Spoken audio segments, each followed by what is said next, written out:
வணக்கம். இன்னைக்கு இந்த வீடியோல நம்ம பார்க்க போறது 2025-2026 கல்வியாண்டிற்கான மருத்துவ மாணவர் சேர்க்கைக்கு விண்ணப்பிப்பதற்கான அறிவிப்பு வெளியிடப்பட்டுள்ளது. MBBS, BDS போன்ற மருத்துவ படிப்புகளுக்கு விண்ணப்பிப்பதற்காக மருத்துவ கல்வி இயக்ககம் அறிவிப்பு வெளியிடப்பட்டுள்ளது. அதற்கு யார் யார் விண்ணப்பிக்க வேண்டும், அதற்கான தகுதிகள் என்ன, எவ்வாறு இணையதளம் வழியாக விண்ணப்பிக்க வேண்டும் அப்படிங்கிற முழு தகவல்களையும் தெளிவா இந்த வீடியோல நம்ம பார்க்கலாம். இந்த வீடியோவை முழுசா பாருங்க. இந்த வீடியோவை நிறைய பேருக்கு ஷேர் பண்ணுங்க.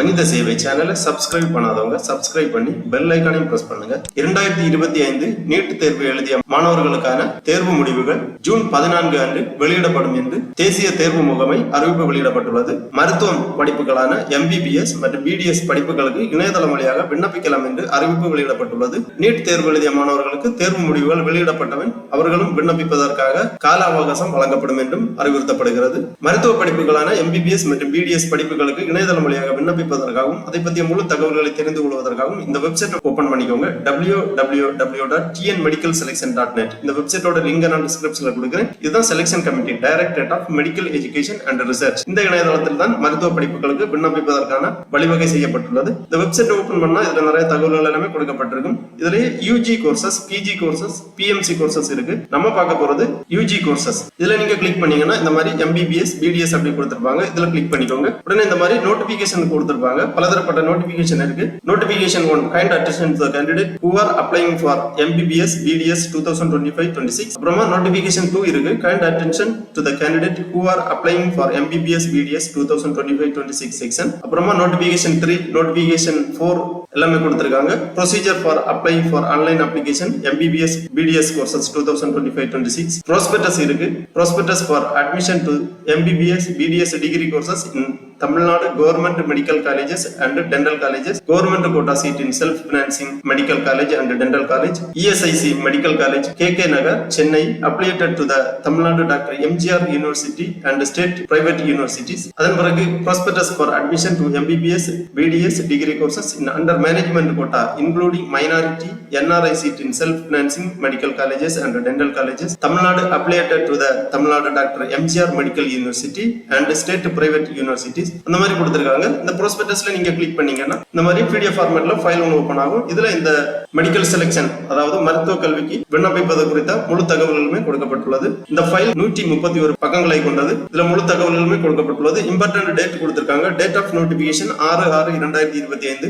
Date of commencement of online application 6/6/2025. Last date for online submission of application தேதி குறிப்பிடப்படவில்லை. ஏனென்றால் நீட் தேர்வு முடிவுகள் வெளியிடப்பட்ட பிறகு அந்த மாணவர்களும் விண்ணப்பிப்பதற்காக கால அவகாசம் வழங்கப்படும். அதன் பிறகு விண்ணப்பிப்பதற்கான கடைசி தேதி குறிப்பிடப்படும். அப்புறமா date of declaration of rank list, details of counselling, commencement of courses, closure of admission போன்ற தேதி விவரங்கள் எல்லாமே பின்னர் தெரிவிக்கப்படும். முக்கியமான நோட்ஸ் கொடுத்திருக்காங்க. Tamil Nadu medical selection committee discourage candidate from seeking any agencies help in application and counselling process. The candidate and their parent will be solely responsible for all the documents submitted by them. Do not rely on agencies tools in the counseling process. Disclaimer details எல்லாமே கொடுக்கப்பட்டுள்ளது. இதற்கான விண்ணப்ப கட்டணம் 500 ரூபாய் இணையதளம் வழியாக செலுத்த வேண்டும். SC/ST மாணவர்களுக்கு இந்த விண்ணப்ப கட்டணம் செலுத்துவதிலிருந்து விலக்கு அளிக்கப்படுகிறது. Application fees, registration and choice locking, registration fees, general category, special category, government quota, management quota, NRI quota, PWD quota, ex servicemen quota, sports quota, 7.5% special preferential quota போன்ற டீடைல் எல்லாமே தெளிவாக கொடுக்கப்பட்டுள்ளது. Merit and rank list, security deposit, allotment போன்ற தகவல்கள் எல்லாமே இந்த ப்ராஸ்பெக்டஸ்ல இருக்கு. மாணவர்கள் தெளிவாக வாசித்து புரிந்து கொள்ளலாம். விண்ணப்பிப்பதற்காக ஒரு டெமோ வீடியோ கொடுத்திருக்காங்க. வணக்கம் மாணவர்களுக்கும் பெற்றோர்களுக்கும். உங்களுக்கு இன்னைக்கு அப்ளிகேஷன் எப்படி ஃபில் பண்ணுறது, அப்லோடு பண்ணுறது அப்படிங்கிறத பற்றிய ஒரு சின்ன விளக்க வீடியோ. சின்னங்கிறது கொஞ்சம் லென்த்தி ஆகலாம். ஏன்னா நம்ம ஃபுல் அப்ளிகேஷனை கோ த்ரூ பண்ணுவோம். நம்ம இந்த ஃபில்லிங் மெத்தட்லாம் சொல்லி தரும்போது நான் தமிழ்லையும் பேசுகிறேன், ஆங்கிலத்திலையும் கலப்பு இருக்கும். ஸோ எல்லாருக்கும் ஹெல்ப்ஃபுல்லாக இருக்கும் அப்படிங்கிறதுக்காக இந்த ஒரு சின்ன முயற்சி. நம்ம tnmedicalselection.org அல்லது tnmedicalselection.net அப்படிங்கிற இந்த வெப்சைட் மூலமாக தான் இந்த அப்ளிகேஷனை நம்ம லாகின் பண்ணி ஃபில் பண்ண முடியும். இந்த அப்ளிகேஷன் பார்க்கறதுக்கு முன்னாடி 2 விஷயங்கள் கிளியர் பண்ணிட விரும்புகிறேன். இப்போ இந்த வீடியோ வந்து ஸ்டூடெண்ட்ஸ்க்கு பேரண்ட்ஸ்க்கு ஹெல்ப்ஃபுல்லாக இருக்கணும் அப்படிங்கிறதுக்காக போடப்பட்டது தானே தவிர இதுதான் ஃபைனல் டாக்குமெண்ட், இதுதான் இதில் உள்ளது தான் நான் பேசுறது தான் ரூலிங்னு கிடையாது. ஸோ அதனால் என்ன பண்ணணும், ஸ்டூடெண்ட்ஸ் வந்து ப்ராஸ்பெக்டஸ் அப்படின்னு தகவல் தொகுப்பேடு அப்படின்னு நம்ம வெளியிடுறோம் இல்லையா, அது வந்து ஒரு அரசு ஆணை. ஸோ அது இதே tnmedicalselection.orgங்கிற வெப்சைட்லேயே இருக்கும். இந்த ப்ராஸ்பெக்டஸில் இருக்கிறது தான் ஃபைனல், அதுதான் கரெக்டானது. இது நம்ம ஈஸி அண்டர்ஸ்டாண்டிங்காக எப்படி அப்ளிகேஷன் ஃபில் பண்ணணும் அப்படிங்கிறத பார்த்துடலாம். உங்கள் வீடியோவில் தெரிகிற மாதிரி இந்த சைட்டை திறந்த உடனே இப்போ கவர்மெண்ட் கோட்டா, மேனேஜ்மெண்ட் கோட்டா அப்படின்னு 2 காலம் இருக்குது. நம்ம கவர்மெண்ட் கோட்டா அப்படிங்கிறத நான் கிளிக் பண்ணி உள்ள போயிருக்கேன். Click here for new registration அப்படின்னு இருந்தது இல்லையா, அந்த இடத்துல நம்ம புதுசா ரெஜிஸ்டர் பண்ணணும். ரெஜிஸ்டர் பண்ணும்போது இந்த மாதிரி என்னென்ன விஷயங்கள் படிச்சு பார்க்கணும் அப்படிங்கறது பாருங்க. நான் முழுசா படிச்சு பார்த்துட்டு கீழே நான் படிச்சுட்டேன் அப்படிங்கறத ஒத்துக்கிட்டு அந்த செக் மார்க்கை கிளிக் பண்ண பிறகு அதுக்குள்ள போறேன். இப்போ நம்ம பேசிக் டீடைல்ஸ் கொடுக்குறோம். இந்த பேசிக் டீடைல்ஸ்ல நம்ம வந்து எந்த குவாலிஃபையிங் எக்ஸாமினேஷன், நம்ம +2 வந்து ஸ்டேட் போர்டு ஹையர் செகண்டரி ஸ்ட்ரீம்ல படிச்சோமா அல்லது சிபிஎஸ்சில படிச்சோமா, ஸோ அந்த தகவல்கள் இருக்கு. அடுத்தது டேட் ஆஃப் பர்த் இருக்கு, குவாலிஃபையிங் இயர் அப்படின்னு இருக்கு. அப்படின்னா என்ன விஷயம், இப்போ நம்ம குவாலிஃபையிங் எக்ஸாமினேஷன் இருக்கு இல்லையா, அதாவது +2 நம்ம இந்த வருஷம் முடிச்சோமா சென்ற வருடம் முடிச்சோமா 2024 நான் முடிச்சேன் அப்படின்னு அந்த குவாலிஃபையிங் இயர் இருக்கு. நம்மளோட higher secondary examination higher secondary அல்லது சிபிஎஸ்சினா சிபிஎஸ்சி அதோட ரெஜிஸ்ட்ரேஷன் நம்பர் இருக்கு. இதெல்லாம் ரொம்ப கவனமா இந்த இடத்துல நம்ம பார்த்து ஃபில் பண்ணணும். இதற்கு பிறகு பாத்தீங்கன்னா இந்த இஎம்ஐஎஸ் ஐடிங்கிறது நம்ம தமிழ்நாட்டில் படிச்சிருந்தோம்னா எல்லாருக்குமே இருக்கு. அந்த இஎம்ஐஎஸ் ஐடியா கவனமா இந்த இடத்துல ஃபில் பண்ணோம். இஎம்ஐஎஸ் ஐடி முடிச்ச உடனே +1 பாஸ்டான்னு கேக்குது. நம்ம +1 பாஸ் பண்ணி தான் +2க்கு வந்திருப்போம். அந்த தகவலை ஃபில் பண்ணோம். லாகின் ஐடி அப்படின்னு கேக்குது. இந்த லாகின் ஐடி அப்படிங்கறதா நீங்க தமிழ்நாடு மெடிக்கல் செலக்ஷன் கமிட்டி வெப்சைட்டுக்குள்ள லாகின் செய்யறதுக்கான உட்புகிறதுக்கான பாஸ்வேர்டு பின்னாடி வரும். இதுதான் லாகின் ஐடி. ஸோ இதை மறக்க கூடாது. இதை யூனிக்கா உருவாக்கி இந்த இடத்துல இந்த லாகின் ஐடி போட்டுருங்க. லாகின் ஐடிக்கு பிறகு மொபைல் நம்பர். இந்த மொபைல் நம்பர் இமெயில் அட்ரஸும் ரொம்ப ரொம்ப ரொம்ப முக்கியமான விஷயம்.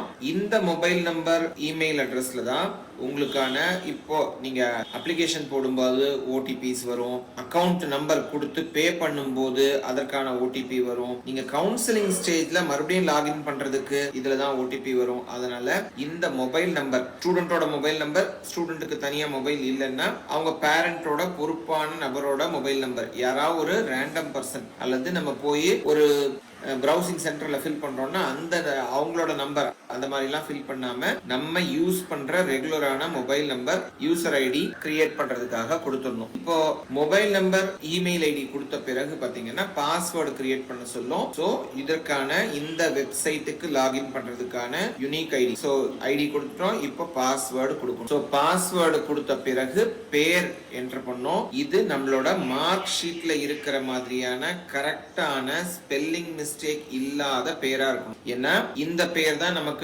அலாட்மெண்ட் ஆர்டர் டவுன்லோட் ஆகிற வரைக்கும், நம்ம காலேஜ்ல பதிவாகிற வரைக்கும் வரும். மிஸ்டேக் ஆயிடுச்சுன்னா அதை மாத்துறது ரொம்ப சிரமமா இருக்கும். அதனால கவனமா நம்ம +2 மார்க் லிஸ்ட் எடுத்து வச்சுட்டு அதற்கு பிறகு அதுல இருந்து ஃபில் பண்ணிக்கலாம். பொதுவாகவே மாணவர்களுக்கு நான் என்ன சொல்லுவேன்னா, வெப்சைட்டுக்குள்ள ஒரு முறை போய் பார்த்துட்டு அதற்கு பிறகு என்னென்ன டாக்குமெண்ட் வேணும்னு ப்ராஸ்பெக்டஸ்ல போட்டிருக்கோ அந்த டாக்குமெண்ட் எல்லாத்தையும் கையில வச்சுக்கிட்டு, பிசிக்கல் காப்பீஸை கையில வச்சுட்டு கூட இந்த டாக்குமெண்ட் எல்லாத்தையும் ஸ்கேன் பண்ணி பிடிஎஃப் ஃபார்மேட்ல, போட்டோஸ் எல்லாம் ஜேபிஜி ஃபார்மேட்லயும், டாக்குமெண்ட்ஸ் எல்லாம் நம்ம சர்டிபிகேட்ஸ் எல்லாத்தையும் பிடிஎஃப் ஃபார்மேட்லயும் ஸ்கேன் பண்ணி நம்ம கம்ப்யூட்டர்ல, இப்ப நம்ம கம்ப்யூட்டர்ல தான் பதிவு பண்றோம் அப்படின்னா அந்த கம்ப்யூட்டர்லயே ஒரு ஃபோல்டர்ல பெயர் போட்டு, இப்போ உதாரணத்துக்கு கம்யூனிட்டி சர்டிபிகேட்னா கம்யூனிட்டி சர்டிபிகேட், நேட்டிவிட்டி சர்டிபிகேட்னா நேட்டிவிட்டி சர்டிபிகேட் அப்படின்னு பெயரிட்டு ரீநேம் பண்ணி எல்லாத்தையும் ஒரு ஃபோல்டர்ல சேவ் பண்ணிட்டு அதற்கு பிறகு அப்ளிகேஷன் ப்ராசஸ் ஸ்டார்ட் பண்ணோம்னா கொஞ்சம் ஈஸியா இருக்கும். இப்போ இந்த பேசிக் டீடைல்ஸ் கொடுத்த உடனே பாத்தீங்கன்னா நமக்கு அந்த இப்ப நம்ம மொபைல் நம்பர் கொடுத்தோம் இல்லையா, அதுல ஒரு ஓடிபி வரும். அந்த ஓடிபியை நீங்க இங்க ரெஜிஸ்டர் பண்ணீங்கன்னா தான் நீங்க இந்த வெப்சைட்டுக்குள்ள ரெஜிஸ்டரே ஆவீங்க. சரிங்களா? இப்போ இந்த ஓடிபி நமக்கு வந்துருச்சாங்கிறத செக் பண்ணிட்டு பதிவு பண்றோம். இந்த ஓடிபி போட்ட உடனே நீங்க சப்மிட் கொடுக்க முடியும். ஓடிபி வரல அப்படின்னா ரீசெண்ட் ஆப்ஷன் ஆப்வியஸா இருக்கும். ரீசெண்ட் பண்ணி மறுபடியும் மறுபடியும் ஓடிபி வந்த பிறகு நம்ம உள்ள சப்மிட் பண்ணி ரெஜிஸ்டர் ஆயிடும். இது ரெஜிஸ்ட்ரேஷன் மட்டும்தான், அப்ளிகேஷன் ப்ராசஸ் இன்னும் முடியல. இப்ப இதற்கு பிறகு வெப்சைட்ல பாத்தீங்கன்னா ஸ்டெப்ஸ் ஆஃப் ஆன்லைன் ரெஜிஸ்ட்ரேஷன் அப்படின்னு என்னென்ன கொடுத்திருக்குன்னு பாருங்க. ரெஜிஸ்ட்ரேஷன் இருக்கு, அதுக்கு முன்னாடியே ப்ராஸ்பெக்டஸ் இருக்கு, அதை படிச்சுக்கோங்கன்னு சொல்றோம். லாகின் அப்படின்னு இருக்கு. அடுத்தது அப்ப நம்ம என்ன பண்ணோம், ஏற்கனவே கொடுத்தோம்ல யூசர் ஐடி, அதையும் பாஸ்வேர்டையும் வச்சு லாகின் ஆகணும். அதற்கு பிறகு என்ன இருக்கு, டீடைல்ஸ் ஃபில் அப் பண்ணோம், டாக்குமெண்ட்ஸ் அப்லோட் பண்ணோம், பேமெண்ட் பண்ணோம். இது எல்லாத்தையும் செஞ்சாதான் ரெஜிஸ்ட்ரேஷன் கம்ப்ளீட் ஆகும். அப்பதான் நம்ம ஆன்லைன் அப்ளிகேஷனை சப்மிட் பண்ணிருக்கோம்னு அர்த்தம். சரிங்களா? நம்ம தொடர்ந்து இப்ப ஏற்கனவே யூஸ் பண்ண யூசர் ஐடி பாஸ்வேர்ட் இருக்கு இல்லையா, அதை வச்சு லாகின் ஆகும். இப்ப லாகின் ஆயிட்டோம். சோ இப்போ நம்ம டீடைல்ஸ் ஃபில் அப் பண்றதுக்கான பேஜுக்கு வந்துட்டோம். இப்ப பேரு, டேட் ஆஃப் பர்த் பாருங்க ஆட்டோ பாப்புலேட் ஆயிடுச்சு. அதுவே டேட்டாவை நம்ம முதல் ஸ்டெப்ல கொடுத்தோம் இல்லையா, அங்க இருந்து எடுத்துச்சு. அடுத்து ஜெண்டர், ஜெண்டருக்கு பிறகு தந்தையின் பெயர், name of the father or guardian கேட்டிருக்காங்க. சோ அந்த இடத்துல கரெக்டா பேர் ஃபில் அப் பண்றோம். சோ அடுத்து நேஷனாலிட்டி, இந்தியனா அல்லது இந்த ஓசிஐ பிஐஓ கேட்டகரியில இருந்தா அப்ளை பண்ணலாம் கவர்மெண்ட் கோட்டால. சோ அந்த கேட்டகரியில இருக்குமா அப்படிங்கறத கேக்குது. அதுக்கு அடுத்தது நேட்டிவிட்டி, தமிழ்நாடு நேட்டிவா சேர்ந்தவர்களா அல்லது வேறு மாநிலத்தை சேர்ந்தவர்களா அப்படிங்கறத தமிழ்நாடு கொடுத்து குடிக்கிறோம். Nativity, religion, name of the mother, community. இப்போ கம்யூனிட்டியில நம்ம வந்து பிசியா, எம்பிசியா, எஸ்சியா, எஸ்சிஏவா, எஸ்டியாங்கிறது கொடுத்துட்டோம்னா அதற்கு பிறகு அந்த பக்கத்துல உள்ள ஃபீல்டுல நம்மளோட குறிப்பிட்ட உட்பிரிவு என்ன, கம்யூனிட்டியில உட்பிரிவு என்ன அப்படிங்கறத கேட்கும். ஸோ இப்போ நீங்க பிசி ஓபன் பண்ணீங்கன்னா பிசியோட உட்பிரிவுகள் ஓபன் ஆகும், எம்பிசியை கிளிக் பண்ணோம்னா எம்பிசியோட உட்பிரிவுகள் ஆகும். நான் இங்க வந்து ஒரு டீடைல் கொடுத்துட்டு உள்ள போறேன். ஸோ இப்போ அடுத்தது பாத்தீங்கன்னா பிளேஸ் ஆஃப் பர்த் அப்படின்னு கேட்கும், எந்த மாநிலத்தில் நீங்கள் பிறந்தீர்கள். நேட்டிவிட்டி, நீங்க தமிழ்நாட்டை சேர்ந்தவராக இருந்தோம் கர்நாடகால பிறந்திருந்தீங்கன்னா பிறப்புக்கான இடம்னா இந்த இடத்துல கொடுக்கலாம், தப்பு இல்லை. நேட்டிவிட்டி, நீங்க எந்த ஊரை சேர்ந்தவர், நேட்டிவிட்டிங்கிறதும் பர்த் பிளேஸும் ஒண்ணும் கிடையாது. அடுத்து ஆதார் நம்பர், ஆதார் நம்பர் சரியான ஆதார் நம்பரை இங்க வந்து என்டர் பண்ணோம். பிளட் குரூப் கேட்டிருக்கோம், பிளட் குரூப் என்டர் பண்ணுங்க. இப்ப இந்த இடத்துல candidates name as in Aadhaar அப்படின்னு கேட்கிறோம். இது ஆதார் வெரிஃபிகேஷனுக்காக. சோ இப்ப ஆதார்ல என்ன பேர் இருக்கோ அது, ஒருவேளை பிளஸ் 2 மார்க் லிஸ்ட்ல இருக்கிறது வேற பேரா இருந்தா இங்க இந்த இடத்துல ஆதார்ல இருக்கிற பேரை என்டர் பண்ணுங்க.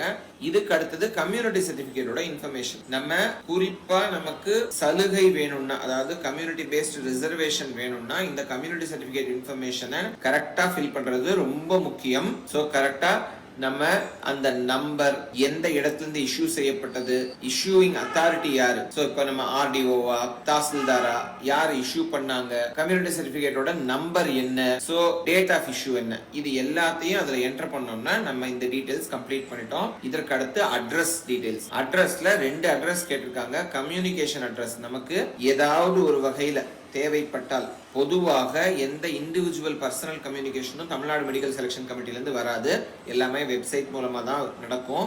ஆனாலும் அட்ரஸ் எது அப்படிங்கிறது நம்மளோட இப்போ கம்யூனிகேட் பண்ணணும்னா எந்த அட்ரஸ், நம்மளோட பெர்மனன்ட் அட்ரஸ் எது, ரெண்டையுமே ஒன்னு ஃபில் பண்ணிட்டு இன்னொன்னுக்கு வந்து கிளிக் பண்ணீங்கனாலே அது ஆட்டோ பாப்புலேட் ஆகி இந்த இதே அட்ரஸ்ல தான் ரெண்டுமே எனக்கு ஒண்ணுதான்னா அதை ஃபில் பண்ணிக்கலாம். அதுல ஒன்றும் சிரமம் கிடையாது.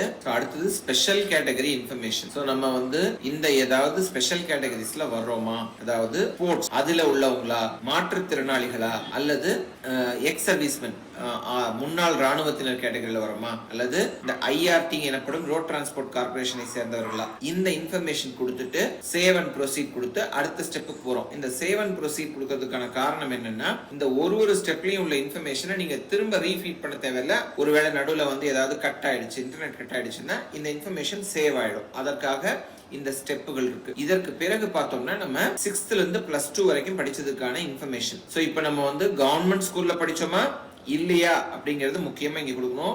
7% சிறப்பு இடஒதுக்கீடு அரசு பள்ளி மாணவர்களுக்கு இருக்கிறதுனால அந்த மாணவர்கள் ஃபில் பண்ணும்போது இங்க அரசு பள்ளியில படித்தாங்களா, அரசு பள்ளியில படிக்கலன்னா நோ அப்படிங்கறத கிளிக் பண்ணும். சரியா? இது பல பேர் வந்து தவறா ஃபில் பண்ணிடுறோம். அரசு பள்ளியில படித்தோம் அப்படின்னு ஃபில் பண்ணாதான் அந்த 7% இடஒதுக்கீடுக்கு உள்ள வர முடியும். அதனால 7% இடஒதுக்கீடை பொறுத்த வரைக்கும் நம்ம பாத்தீங்கன்னா இந்த வருஷம் போன வருஷம் முடித்த எல்லா அரசு பள்ளி மாணவர்களுக்கும் அந்த இஎம்ஐஎஸ்ல வச்சே டேட்டா எடுத்துக்கலாம். சிஇஓ சர்டிபிகேட் தேவையில்லை. அதனால குறிப்பா இந்த இஎம்ஐஎஸ் ஐடி கரெக்டா ஃபில் பண்ணோம். அதே மாதிரி ஸ்கூல் இன்ஃபர்மேஷன் பண்ணும்போது 6வது இருந்து ஒவ்வொரு வருடமும் எந்த ஸ்கூல்ல படிச்சீங்க இன்ஃபர்மேஷன் பண்ணோம். ரொம்ப டைப் பண்ணணும்னு அவசியம் இல்லை. நீங்க 6வது படிச்சுட்டு அதே ஸ்கூல்ல தான் 12வது வரைக்கும் படிச்சீங்கன்னா அந்த மேல உள்ள கிளிக் மார்க் கிளிக் பண்ணீங்கனாலே போதும். அது வந்து அதே ஸ்கூல்லயே எல்லா வருஷமும் படிச்சோன்னு எடுத்துக்கும். அதற்கு பிறகு நமக்கு பாத்தீங்கன்னா எந்த டைப் ஆஃப் ஸ்கூல் அப்படின்னு இருக்கும். சோ இந்த டைப் ஆஃப் ஸ்கூல்ல முக்கியமா கரெக்டா ஃபில் பண்ணுங்க. அது கவர்மெண்ட் ஸ்கூலா இருக்கலாம், எய்டட் ஸ்கூலா இருக்கலாம், சிபிஎஸ்இ ஸ்கூலா இருக்கலாம், கார்ப்பரேஷன் ஸ்கூலா இருக்கலாம். சரியா? இந்த மாதிரி ஸ்பெஷல் ஸ்கூல்ஸ் நிறைய இருக்கு இல்லையா, அதெல்லாம் இருக்கலாம். அதற்கான எல்லா காலமும் இருக்கு. அது இல்லாம இதுல எதுலயுமே உங்க ஸ்கூல் ஃபிட் ஆகாதுன்னா அதர்ஸ்னு ஒரு காலமும் இருக்கு, அதை நீங்க ஃபில் பண்ணலாம். அதற்கு பிறகு ஆர்டிஇ, அதாவது ரைட் டு எஜுகேஷன்ல நம்ம வர்றோமா, அதாவது கல்வி உரிமை சட்டத்தின் கீழே நம்ம வந்து தனியார் பள்ளிகள்ல படித்தாலும், ஆனா கல்வி உரிமை சட்டத்தின் கீழே படிச்சிருந்தா நம்ம வந்து இந்த 7.5% ஒதுக்கீட்டுக்கு நம்ம தகுதி பெற்றவர்களாகும். அதனால இந்த ஆர்டிஇ 6-7-8ல படிச்சு அதற்கு பிறகு அரசு பள்ளிகள்ல படித்தீங்களா அப்படிங்கிறதுக்கான கேள்வி. இல்ல சார் நான் வந்து பிரைவேட் ஸ்கூல்ல தான் படிச்சேன்னா அந்த ஆர்டிஇல நோ அப்படின்னு கொடுத்துடலாம். அதற்கு பிறகு எந்த மாவட்டம் அப்படிங்கிறதும் நீங்க மாவட்டத்தை ஃபில் பண்ணீங்கனாலே வந்து ஸ்டேட், இப்ப நீங்க ஸ்டேட் போர்ட்ல தான் படிச்சோம் அப்படின்னு கொடுத்தோம்னா தமிழ்நாடுங்கிறது ஆட்டோ பாப்புலேட் ஆயிடும். இதை நீங்க கரெக்டா பார்த்து இந்த பேஜை ஃபில் பண்ணிட்டு இந்த ஸ்கூல் இன்ஃபர்மேஷன் முடிஞ்ச உடனே அடுத்த ஸ்டெப் முடிஞ்சு சேவ் அண்ட் ப்ரொசீட் கொடுத்துடலாம். இதற்கு அடுத்த பேஜ்ல நீட்டுக்கான டீடைல்ஸ் கேட்டிருக்கோம். சோ நீட்ல ரோல் நம்பர் என்ன அப்படிங்கறத முதல்ல கொடுத்துடணும். அதுக்கு அடுத்தது நீட் அப்ளிகேஷன் நம்பர், ரோல் நம்பர்ங்கிறது வேற, அப்ளிகேஷன் நீட் அப்ளிகேஷன் நம்பர்ங்கிறது வேற, அது ரெண்டையும் ஃபில் பண்ணோம். எத்தனை முறை நீங்க நீட்டுக்கு அப்பியர் ஆயிருக்கீங்க, இதான் ஃபர்ஸ்ட் டைம் அப்பியர் ஆகுறோம்னா ஃபர்ஸ்ட் அட்டெம்ப்ட் கொடுக்கலாம். இல்ல 2024லயே அப்பியர் ஆனா இது ரெண்டாவது முறைனா செகண்ட் அட்டெம்ப்ட் அப்படின்னு கொடுப்போம். சோ அதுக்கப்புறம் எந்த மாநிலத்துல நீங்க நீட் எழுதுனீங்க அப்படிங்கிற டீடைல்ஸ் கொடுக்கணும். அதுக்கப்புறம் கோச்சிங், ஏதாவது நீட்டுக்கு ஸ்பெஷல் கோச்சிங் நீங்க போனீங்களா அப்படிங்கறதையும், கோச்சிங் போயிருந்தா அது எந்த சென்டர்ல, அது அரசாங்கத்தால் உருவாக்கப்பட்ட ஏதாவது கோச்சிங்கா இல்ல தனியார் மூலமா கோச்சிங் போனீங்களாங்கிற தகவலை நம்ம இங்க ஃபில் பண்ணோம். நீட்டுக்கு பிறகு அகாடமிக் இன்ஃபர்மேஷன் அப்படின்னு நம்ம சொல்றோம். அதாவது நம்ம +2 படிச்சோம் இல்லையா, அது சம்பந்தமான இன்ஃபர்மேஷன். சோ நம்ம +2 மார்க் அதையெல்லாம் ஃபில் பண்ண வேண்டியிருக்கும். ஏற்கனவே சொன்ன மாதிரி குவாலிஃபைங் எக்ஸாமினேஷன் முதல் பேஜ்ல என்ன கொடுத்தோமோ அது இங்க ஃபில் ஆயிடும். ஹையர் செகண்டரினா ஹையர் செகண்டரி, சிபிஎஸ்இனா சிபிஎஸ்இ. நிறைய பேருக்கு வந்து ஹெச்எஸ்சினா என்ன அப்படிங்கறதுல டவுட் இருக்கு. ஹெச்எஸ்சினா ஸ்டேட் போர்டு ஹையர் செகண்டரியில படிச்சவங்க ஹெச்எஸ்சின்னு ஃபில் பண்ணுவாங்க. சிபிஎஸ்இல முடிச்சிருந்தீங்கன்னா சிபிஎஸ்இன்னு ஃபில் பண்ணுவீங்க. நம்ம முதல்ல ரெஜிஸ்ட்ரேஷன் அப்பயே இந்த டாக்குமெண்ட் கேட்டிருந்தோம். இதுக்கு அடுத்து ஹையர் செகண்டரி. இப்ப ஹையர் செகண்டரினா அந்த எக்ஸாமினேஷன், ரோல் நம்பர், நம்ம எந்த இடத்துல பாஸ் பண்ணோம், நம்மளோட குரூப் கோட், சரிங்களா? அதாவது நம்ம வந்து பிசிக்ஸ், கெமிஸ்ட்ரி, மேத்ஸ், பயாலஜி படிச்சோமா, பிசிக்ஸ், கெமிஸ்ட்ரி, பாட்னி, ஜுவாலஜி படிச்சோமா, ஒவ்வொன்றுக்கும் குரூப் கோடு கொடுத்துருக்காங்க இல்லையா, அந்த குரூப் கோடும் இந்த இடத்துல ஃபில் பண்ணணும். இந்த குரூப் கோடை ஃபில் பண்ண பிறகு நம்மளோட சப்ஜெக்ட்ஸ் பாப்புலேட் ஆயிடும். அந்த குரூப்புக்கு ஏற்ற மாதிரி சப்ஜெக்ட்ஸ் இருக்கும். ஸோ இப்போ இந்த இடத்துல சப்ஜெக்ட்ஸ்ல நம்ம இங்கிலீஷ், பிசிக்ஸ், கெமிஸ்ட்ரி, பயாலஜி, அது தவிர என்ன வேற என்ன படிச்சிருந்தோமோ அந்த சப்ஜெக்ட்ஸ்ல நம்மளோட ரெஜிஸ்ட்ரேஷன் நம்பர், மார்க்ஸ், நம்ம எக்ஸாம் எப்ப அப்பியர் ஆனோ, எந்த வருடம், அதற்கான மொத்த மதிப்பெண் எவ்வளவு, நம்ம எடுத்த மதிப்பெண் எவ்வளவு. சார் அகைன் வந்து இத்தனை இடத்துல எப்படி சார் ஃபில் பண்ணிட்டே இருக்கணும், ரொம்ப காம்ப்ளிகேட்டடா இருக்கு. இல்ல ஒண்ணும் இல்ல, ஒரே தடவை தான். இப்ப 2025 அப்பியர் ஆகி எல்லா எக்ஸாமும் அப்பதான் எழுதணும்னா ஒன்னு கிளிக் பண்ணிட்டு அந்த மேல உள்ள கிளிக் பாக்ஸ், செக் பாக்ஸை கிளிக் பண்ணீங்கன்னா அது அந்த வருஷத்துக்கான ரெஜிஸ்ட்ரேஷன் நம்பர், மந்த், இயர் எல்லாம் பாப்புலேட் ஆயிடும். நீங்க டோட்டல் மார்க்ஸும் நீங்க எவ்வளவு மார்க்ஸ் எடுத்தீங்கங்கிற டீடைலும் ஃபில் பண்ணா போதும். இது நம்மளோட அகாடமிக் இன்ஃபர்மேஷன். இது முடிஞ்ச உடனே அகைன் ஒரு முறை சேவ் அண்ட் ப்ரொசீட்னு கொடுத்துட்டா இந்த வரைக்கும் உள்ள எல்லா இன்ஃபர்மேஷனும் ஸ்டோர் ஆயிடும். ஒருவேளை நம்ம நடுவில் லாக் அவுட் பண்ணிட்டு லாக் ஆன் பண்ணோம்னாலும் இது வரைக்கும் உள்ள இன்ஃபர்மேஷன் நம்ம திரும்ப உள்ளீடு செய்ய தேவையில்லை, அது எல்லாமே அதுலயே கரெக்டா இருக்கும். இப்ப நம்ம ஏதாவது ஒரு தகவல் தவறா கொடுத்திருந்தோம்னா, இப்ப அப்ளிகேஷன் நம்பர் HSCல 12 டிஜிட் நம்பர், சோ நம்ம இப்போ நான் வந்து 10 டிஜிட் நம்பர் கொடுத்திருக்கேன் அப்படின்னா அது வந்து தவறு அப்படின்னு காமிச்சிரும்.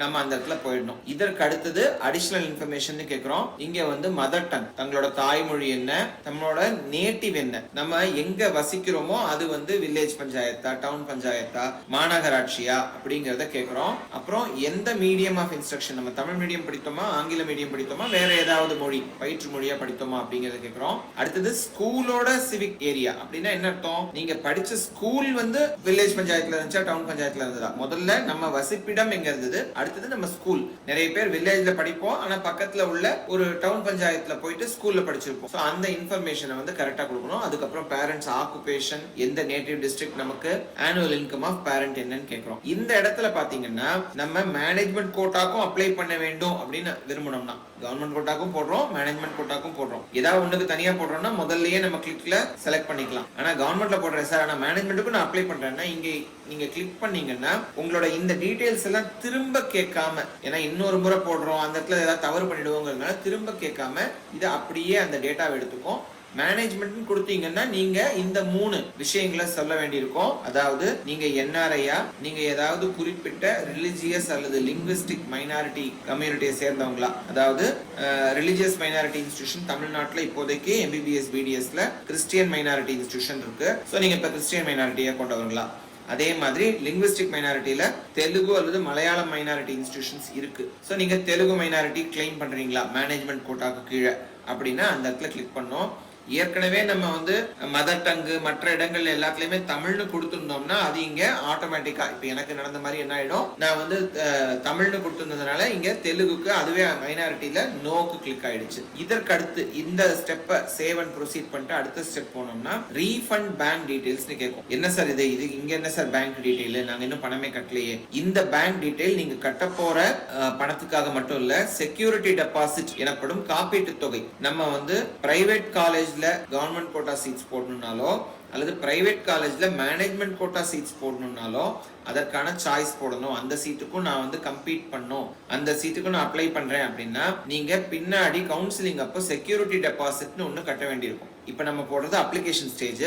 இந்த அப்ளிகேஷனுக்கு பிறகு கவுன்சிலிங் ஆரம்பிக்கும் இல்லையா, அந்த டைம்ல செக்யூரிட்டி டெபாசிட்னு கட்ட வேண்டியிருக்கும். இந்த செக்யூரிட்டி டெபாசிட்ங்கிறது யாரும் சீட்டை விட்டுட்டு போக கூடாது. நான் செலக்ட் பண்ணி ஒரு சாய்ஸ் போட்டுட்டு அது பிறகு விட்டுட்டு போனோம்னா நமக்கு பின்னாடி உள்ள மாணவர்களுக்கு அதனால பாதிப்பு, சீட் பிளாக்கிங் அப்படின்னு சொல்றோம். சுப்ரீம் கோர்ட்டே இது ரொம்ப கடுமையா கண்டிக்குது, இந்த மாதிரி செய்யக்கூடாது அப்படின்னு. அதனால நம்ம அந்த சீட் ஜாயின் பண்ண போறது இல்லைன்னா அதற்காக நம்ம அப்ளை பண்ணக்கூடாதுங்கிறத தடுக்கிறதுக்காகத்தான். ஸோ அந்த செக்யூரிட்டி டெபாசிட் நீங்க ஒருவேளை உங்களுக்கு எல்லா கவுன்சிலிங் ப்ராசஸும் முடிஞ்சதுக்கு பிறகு மாணவர்களுக்கே திரும்ப வந்துடும். நம்ம வந்து சில குறிப்பிட்ட ரூல்ஸை ஃபாலோ பண்ணலன்னா, நம்ம சீட் அலாட் ஆயிட்டு நம்ம போய் ஜாயின் பண்ணாம 3வது ரவுண்ட்ல இருந்து விட்டோம்னா நம்ம செக்யூரிட்டி டெபாசிட் ஃபோர்ஃபீட் ஆயிடும். சரியா, நீங்க இழக்க நேரிடும். அப்படி இல்லாம இல்ல சார் நான் ரூல்ஸ் எல்லாம் கரெக்டா தான் ஃபாலோ பண்ணியிருந்தேன்னா இந்த செக்யூரிட்டி டெபாசிட் நமக்கு திரும்ப வந்துடும். இந்த செக்யூரிட்டி டெபாசிட் எந்த அக்கௌண்ட்டுக்கு உங்களுக்கு திரும்ப வரணுமோ அந்த அக்கௌண்ட் டீடைல்ஸ் கேட்டிருக்கோம். நிறைய பேருக்கு எந்த அக்கௌண்ட்ல அனுப்புறோமோ அந்த அக்கௌண்ட்ல தானே திரும்ப கொடுத்துட்டா சரிதானே அப்படின்னு தோணும். நம்ம எல்லா மாணவர்களையும் கருத்துல கொள்ளணும். நிறைய பேர் கிராமப்புறத்துல இருக்காங்க, நிறைய பேர் மாணவர்கள் அவங்கவுங்க பேர்ல அக்கௌண்ட்டுகள் இல்லை, ஆனா அவங்க எல்லாமும் அப்ளை பண்றாங்க. அப்படி செய்யும் போது அவங்க பிறரோட உதவியை நாடி அவங்க அக்கௌண்ட் மூலமாலாம் அனுப்பும்போது அந்த அக்கௌண்ட்டுக்கு திரும்ப போயிடக்கூடாதுங்கிறதுக்காக நம்ம இங்க உங்களுக்கு எந்த அக்கௌண்ட்டுக்கு இந்த ரீஃபண்ட் தேவை அப்படிங்கறத இங்க கேக்குறோம். இந்த அக்கௌண்ட்டுக்கு தான் நம்ம வந்து ஒருவேளை டியூஷன் ஃபீயே கட்டுறோம் ஆனா அது திரும்ப வர வேண்டிய இருக்கு ஒரு காரணத்தினால அப்படின்னா அந்த எல்லாமே இந்த ரீஃபண்ட்ஸ் எல்லாமே இந்த வழியா தான் நடக்கும். அதனால கவனமா நம்ம இந்த ரீஃபண்ட் அக்கௌண்ட் டீடைல்ஸ் கொடுக்கணும். ஸோ இது நம்ம பேர்ல அக்கௌண்ட் இருந்தா அதுவோ அல்லது நம்ம பெற்றோர் பேர்ல அக்கௌண்ட் இருந்தா அந்த அக்கௌண்ட் டீடைல்ஸ் தான் கொடுக்கணும். அக்கௌண்ட் நம்பர், ஐஎஃப்எஸ்சி கோடு, எந்த பேங்க் பிரான்ச், இது எல்லாத்தையும் ரொம்ப தெளிவாக கரெக்டாக தவறு இல்லாமல் ஃபில் பண்ணோம். ஏன்னா இதுல தவறுகள் இருந்தா இந்த ரீஃபண்ட் ப்ராசஸ் நடக்கிறதுக்கு பிரச்சனையாகும். இதையெல்லாம் இந்த அக்கௌண்ட் டீடைல்ஸ் எல்லாம் என்டர் பண்ண பிறகு இந்த இடத்துல மறுபடியும் ஒரு தடவை ஜெனரேட் ஓடிபின்னு கொடுத்தீங்கன்னா ஓடிபி அங்க உங்களோட ரெஜிஸ்டர்ட் மொபைல் நம்பருக்கு வரும். அந்த ஓடிபியை தான் நீங்க ஃபில் பண்ணும். இதை ஏன் இங்க கொடுத்துருக்கோம், வேற யாராவது அக்கௌண்ட்டை கொடுத்து அவங்களுக்கு பணம் இதை திரும்ப போயிடக்கூடாதுங்கிறதுக்காக தான் இந்த இடத்துல ஒரு ஓடிபி. இந்த ஓடிபி எதற்காக, சேஃப்டிக்காக. இங்க மட்டும் இல்ல நம்ம கவுன்சிலிங்லயும் நம்மளோட சாய்ஸ் போட்ட பிறகு ஒரு தடவை ஓடிபி வரும். ஏன் இதெல்லாம் ஏன் நம்ம செய்யறோம் அப்படின்னா சோ மாணவர் அவங்களுக்கு தேவையான நம்பருக்கு தான் போகணுமே தவிர தெரியாம மற்ற ஏதாவது அக்கௌண்ட் போட்டேன் சார் அவங்க மொபைல் நம்பர் கொடுத்துட்டாங்க அவங்களுக்கே ஓடிபி வந்துருச்சு அப்படிங்கிறதுக்காக இல்லாம இருக்கணுங்கிறதுக்காக தான் ஒவ்வொரு ஸ்டேஜ்லயும் ஓடிபி. அதனால உங்க மொபைல் நம்பரை கொடுங்க, அந்த ஓடிபி வந்ததுக்கு அப்புறம் இந்த ஓடிபி என்ன பர்பஸ்க்காக அப்படிங்கறத கேட்டு அந்த ஓடிபி அங்க ஃபில் பண்ணுங்க. நம்ம யாராவது வேறு நபர்களின் உதவியை நாடுறோம்னா கூட ரொம்ப சுலபமான முறை தான். கம்ப்யூட்டர் ஒரு இன்டர்நெட் கனெக்ஷன் இருந்தா பண்ணிடலாம். மொபைல்ல பண்றத பொதுவா நாங்க என்கரேஜ் பண்றது இல்ல, பண்ண முடியும்னாலும் ஏதாவது இந்த டாக்குமெண்ட் அப்லோட் பண்றதுல எல்லாம் பிரச்சனைகள் வரலாம். அதனால டெஸ்க்டாப், ஒரு லேப்டாப்போ அல்லது ஒரு பர்சனல் கம்ப்யூட்டரோ அல்லது பிரவுசிங் சென்டர் போனோம்னா கூட நம்ம உட்கார்ந்து அந்த சென்டர்ல கம்ப்யூட்டர் மூலமா நம்ம இன்டர்நெட் கனெக்ஷன் வச்சு இதை செஞ்சிட முடியும். இந்த ஸ்டேஜுக்கு அடுத்தது நம்ம அப்லோடிங் ஆஃப் டாக்குமெண்ட்ஸ், நம்ம கூட சர்டிபிகேட்ஸ்லாம் இருக்கு இல்லையா அதெல்லாம் அப்லோட் பண்றதுக்கான அடுத்த கட்டம். இங்க வந்து பாத்தீங்கன்னா நம்மளோட போட்டோ, தம் இம்ப்ரெஷன், நம்மளோட பெருவிரல் ரேகைக்கான பதிவு, சிக்னேச்சர், இது எல்லாமே இங்க தான் நம்ம பண்ணுவோம். அதனால இதையும் என்ன செய்துக்கணும்னா நம்ம நீட்ல எந்த போட்டோ அப்லோட் பண்ணோமோ அதே போட்டோவோட passport size, post card size நம்ம ரெண்டுமே அங்க நீட்ல கொடுத்துருப்போம். அதே மாதிரி அதே போட்டோவை இங்கேயும் எடுத்து வச்சுக்கணும். அதே மாதிரி சைன் பண்ணி அதையும் போட்டோவாக்கி வச்சுக்கணும் ஸ்கேன் பண்ணி. பெருவிரல் கைரேகை வச்சு அதையும் ஸ்கேன் பண்ணி நம்ம போட்டோவா வச்சுக்கணும். இந்த 4 போட்டோவாவும் ஜேபிஜி ஃபைல்னு சொல்லுவாங்க இல்லையா, ஜேபிஇஜி அல்லது ஜேபிஜி. ஸோ அந்த ஃபார்மேட்லையும் மற்ற சர்டிபிகேட்ஸ் எல்லாத்தையும் ஸ்கேன் பண்ணி பிடிஎஃப் ஃபார்மேட்லையும் பொதுவா இதை நம்ம வச்சுக்கணும். ஸோ பாஸ்போர்ட் சைஸ் போட்டோக்கு 50ல இருந்து 100 KB அப்படின்னு கொடுத்துருப்பாங்க. ஸோ நம்ம போட்டோகிராஃபர் மூலமா எடுத்தோம் அப்படின்னா அது வந்து பெரிய ஃபைலா இருக்கும். ஸோ இதை வந்து நம்ம இன்டர்நெட்ல போனீங்கனாலே இந்த ஃபைலை சுருக்கிறதுக்கான நிறைய வெப்சைட்ஸ் இருக்கு. நம்ம இமேஜ் ரீசைஸ், பிடிஎஃப் ரீசைஸ் அப்படின்னு போட்டு நீங்க கூகுள் சர்ச் பண்ணீங்கன்னா நிறைய சைட் வரும். இதுல வந்து நம்ம அந்த போட்டோவை, உதாரணத்துக்கு என்னோட போட்டோ 3 MB இருக்கு அப்படின்னா அதை இந்த மாதிரி ரீசைஸ் சைட்ல போயிட்டு அதை சுருக்கி நம்ம 70 KB 90 KB ஆக்கிக்கலாம். நம்ம அதெல்லாம் ஏற்கனவே செஞ்சு வச்சிருந்தோம்னா இன்னும் ஈஸி. அதை நம்ம அப்லோட் பண்றதுக்கு, நம்ம நீட்ல அப்லோட் பண்றதுக்கும் இந்த மாதிரி தான் நம்ம சைஸ் சுருக்க வேண்டியிருந்திருக்கும். இங்கேயும் அதே தான். நீட்டை ஏற்கனவே செஞ்சு வச்சிருக்கீங்கன்னா அதெல்லாம் ஒரு ஃபோல்டர்ல போட்டு வச்சுட்டு அப்ளிகேஷன் ஸ்டார்ட் பண்ணுங்க. ப்ராசஸ் ஈஸியா இருக்கு. இதுல இந்த போட்டோஸ் 4 விஷயங்கள் சொன்னேன். Passport size photo, post card size photo, மாணவரோட கையெழுத்து, மாணவரோட இடதுகை பெருவிரல் கைரேகை. சரியா?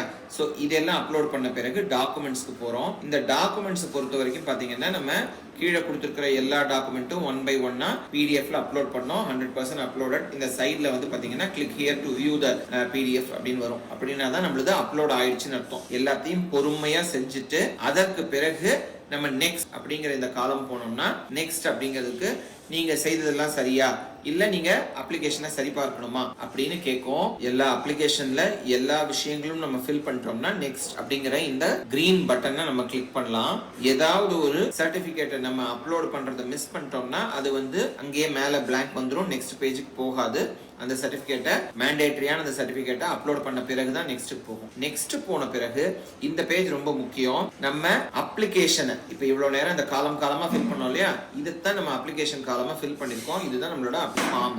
இதை இந்த ஸ்டேஜ்ல வேணும்னா நீங்க டவுன்லோட் பண்ணி பிரிண்ட் அவுட் எடுத்து 1க்கு 2 முறை கூட பாத்துக்கலாம். இங்க மேல பாத்தீங்கன்னா டவுன்லோட் ஆப்ஷன் இருக்கும். அல்லது இந்த ஸ்டேஜ்ல உங்களுக்கு டவுட்டா இருக்கு அப்படின்னா எடிட் போயிட்டு முன்னாடி பார்த்த 5 தனித்தனி இன்ஃபர்மேஷன்ஸ் இருந்துச்சு இல்லையா, அது எல்லாத்தையுமே மறுபடியும் போயிட்டு எடிட் பண்ண முடியும். 5 இன்ஃபர்மேஷன் அந்த டாக்குமெண்ட்ஸ் 6 இது எல்லாத்தையுமே செக் பண்ண முடியும். செக் பண்ணிட்டு நான் எல்லாமே சாட்டிஸ்ஃபைடு கரெக்டா தான் இருக்கு அப்படின்னா ஒரு காப்பி நமக்காக டவுன்லோடு பண்ணி சேவ் பண்ணி வச்சுக்கோங்க.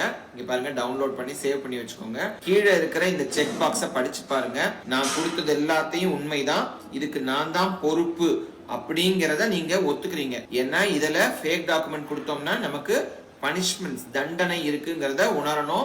லீகலா சட்ட நடவடிக்கையே நடக்கும். சோ இது முடிந்த பிறகு நம்ம கொடுத்தோம்னா அகைன் நம்ம கொடுத்த டாக்குமெண்ட்ஸை, நம்ம கொடுத்த இன்ஃபர்மேஷனை ஷார்ட்டா கொடுத்து நீங்க அக்செப்ட் பண்ணிக்கிறீங்களான்னு கேட்கும். இதை எஸ் கொடுத்ததுக்கு பிறகுதான் நமக்கு பேமெண்ட் லிங்க் ஓபன் ஆகும். பேமெண்ட் லிங்க் போனோம்னா அப்ளிகேஷன் காஸ்ட்ங்கிறது 500 ரூபாய். நம்ம SC SCA ST மாணவர்களுக்கு இந்த அப்ளிகேஷன் காஸ்ட் ஃப்ரீயா இருக்கும். மற்றவர்களுக்கு 500 ரூபாய் அப்படிங்கிற இந்த அப்ளிகேஷன் காஸ்டும் மேனேஜ்மெண்ட்டும் நீங்க அப்ளை பண்ண வேண்டியிருந்தா அதற்குரிய 1000 ரூபாய் சேர்ந்து 1500 ரூபாய் இருக்கும். இந்த அப்ளிகேஷன் காஸ்ட்டை நீங்க பேமெண்ட் போர்ட்டலுக்கு போறீங்க. இதுல பாத்தீங்கன்னா 4ல இருந்து 6 பேங்கோட இந்த பேங்க் கேட்வேஸ் இருக்கும். எதற்காகனா நம்ம ஒரு சமயத்துல ஒரு பேங்கோட சர்வர் ஏதாவது பிரச்சனை ஆயிடுச்சுன்னா மாணவர்கள் நலனுக்காக வச்சிருக்கோம். ஸோ உங்களுக்கு எந்த கேட்வே மூலமா போகணும்னா உங்களுக்கு ஈஸியோ அல்லது உங்களுக்கு எது ஃபர்ஸ்ட் ஈஸியா இருக்கோ அது மூலமா போயிட்டு நீங்க பேமெண்ட் ஆப்ஷன் வரும். அதுல UPI, credit card, debit card, net banking எதன் மூலமா வேணாலும் நீங்க பேமெண்ட் பண்ணி, பேமெண்ட் பண்ண பிறகு பாத்தீங்கன்னா இந்த காலம் வரும். இந்த காலத்துல நீங்க பாருங்க அப்ளிகேஷன் சப்மிட்டடு இந்த மாதிரி வருது இல்லையா, இதுல கடைசி 2 செக் பாக்ஸும் கிளிக் ஆயிட்டாதான் பேமெண்ட் கம்ப்ளீட்டடு, அப்ளிகேஷன் சப்மிட்டட் இந்த 2 பாக்ஸும் கிளிக் ஆயிட்டாதான் நம்மளோட அப்ளிகேஷன் சப்மிட் ஆயிடுச்சுன்னு அர்த்தம். இல்ல சார் பேமெண்ட் போச்சுன்னு நினைக்கிறேன், பேங்க்ல இருந்து எனக்கு மெசேஜ் வரல, போச்சு ஆனா ஃபெயிலியர்னு இங்க காமிக்குது. நம்ம முக்கியமா புரிஞ்சுக்கணும், ஃபெயிலியர்னு காமிச்சா பேங்க்லயே தான் பணம் இருக்குன்னு அர்த்தம். பேங்க்ல இருந்து உங்களுக்கு திரும்ப பணம் வந்துடும். ஸோ நம்ம சப்மிட் பண்ணி சக்சஸ்னு வந்து அப்ளிகேஷன் சப்மிட்டட்னு வந்தாதான் நம்மளோட அப்ளிகேஷன் போனதா அர்த்தம். அதுக்கு முன்னாடி எந்த ஸ்டேஜ்ல நீங்க எவ்வளோ டேட்டா கொடுத்திருந்தாலும் அப்ளிகேஷன் சப்மிட் பண்ணலன்னா உங்களோட அப்ளிகேஷன் ஏற்றுக்கொள்ளப்பட மாட்டாது. ஏன்னா சப்மிட்டட் அப்ளிகேஷனை தான் நம்ம எடுத்துட்டு அதை ஸ்க்ரூட்டினைஸ் பண்ண முடியும். சப்மிட்டே பண்ணலன்னா அந்த அப்ளிகேஷனை நம்ம செக் பண்ண முடியாது. ஸோ அதனால இது எல்லாத்தையும் கவனத்துல கொள்ளணும். இது ரொம்ப கஷ்டமான விஷயம் கிடையாது. நம்ம முக்கியமான ஒரு படிப்புக்கு MBBS அல்லது BDSக்கு நம்ம வந்து அப்ளிகேஷன் போடுறோங்கும் போது கொஞ்சம் கவனத்தோட நம்ம பெற்றோர் யாரையாவது அல்லது ஒரு சீனியர் பர்சன் நமக்கு ரொம்ப முக்கியமானவர் யாரையாவது கூட இருந்துட்டு நம்ம உட்கார வச்சு எல்லாத்தையும் ரெடி பண்ணிட்டு டென்ஷன் இல்லாம ஈஸியா இந்த அப்ளிகேஷனை ஃபில் பண்ண முடியும். இதுல ஒன்றும் சிரமமே கிடையாது. ஆனா முக்கியமா திரும்ப தமிழ்நாடு மருத்துவ தேர்வுக்குழு, medical selection committee, directorate of medical education முற்றிலும் சம்பந்தம் இல்லாத நபர்கள், சரியா? இந்த ஏஜென்ட், பிரவுசிங் சென்டர்ல ஒரு பர்சன் சொன்னாரு, அவரே பண்ணித்தரேன்னு சொன்னாரு, இந்த மாதிரி எல்லாம் நம்பி செய்ய வேண்டாம். ஏன்னா அவர்கள் தவறு செய்திருந்தா அந்த தவறுக்கான விளைவுகள் நம்ம அனுபவிக்க வேண்டியிருக்கும், மாணவர்கள் அனுபவிக்க வேண்டியிருக்கும். ஒரு சர்டிபிகேட்டை தப்பா அப்லோட் பண்ணிட்டா நம்ம அப்ளிகேஷனே ரிஜெக்ட் ஆயிடலாம் இல்லையா? நம்ம சர்டிபிகேட்டை அவங்க ஏதாவது இல்லீகல் ஆக்டிவிட்டிஸ், அவங்க தப்பான ஃபேக்கான ஃபோர்ஜான சர்டிபிகேட் கொடுத்தாங்கன்னா அது மாணவரோட பொறுப்பு தான். ஏன்னா அப்ளிகேஷன் போடுறது மாணவர் தான், அந்த மூன்றாவது நபர் இல்லை. அதனால அந்த பொறுப்பை உணர்ந்து கரெக்டா நம்ம உட்கார்ந்து, நமக்கு முக்கியமானவங்க அவங்க யூஸ்வலா பெற்றோர் இல்லையா? சோ நம்ம பெற்றோர்ல யாராவது ஒருத்தரை உட்கார வச்சுட்டு, அப்படியும் இல்ல சார் பெற்றோருக்கு அவ்வளவு விவரம் இல்லைன்னு நினைச்சீங்கன்னா உங்களுக்கு அக்கறையானவர்கள், உங்களோட ஏற்கனவே செய்தவர்கள், ஸோ உங்களோட ரொம்ப முக்கியமான உறவினர் யாராவது இருக்கலாம், அவங்கள யாராவது உட்கார வச்சுட்டு இந்த அப்ளிகேஷன் ஃபார்மை கம்ப்ளீட் பண்ணுங்க. மேலும் சந்தேகங்கள் இருந்தா தமிழ்நாடு மெடிக்கல் செலக்ஷன் .org tnmedicalselection.orgங்கிற இந்த வெப்சைட்டை பாருங்க. இதுல தான் அனைத்து தகவல்களும் வெளிவரும். இது இல்லாமல் ஏதாவது டவுட் இருந்தா அதே வெப்சைட்ல ஹெல்ப்லைன் நம்பர்ஸ் இருக்கு. ஹெல்ப்லைன் நம்பர்ஸ் காலையில 10 மணில இருந்து சாயங்காலம் 6 மணி வரைக்கும் ஃபங்க்ஷன் ஆகும். அந்த டைம்ல போன் பண்ணி விசாரிக்கலாம், போன் பண்ணி கேட்கலாம். ஒரு போன் போகல அப்படின்னா 8 நம்பர் இருக்கு. இப்ப போகலன்னா 5 நிமிஷம் கழிச்சு திரும்ப கால் பண்ணலாம். சோ அதனால இந்த நம்பர்கள்ல கேட்டு நம்ம உதவி பெற்று இந்த அப்ளிகேஷனை ஈஸியா ஃபில் பண்ணுவோம். வாழ்த்துக்கள், நன்றி, வணக்கம்.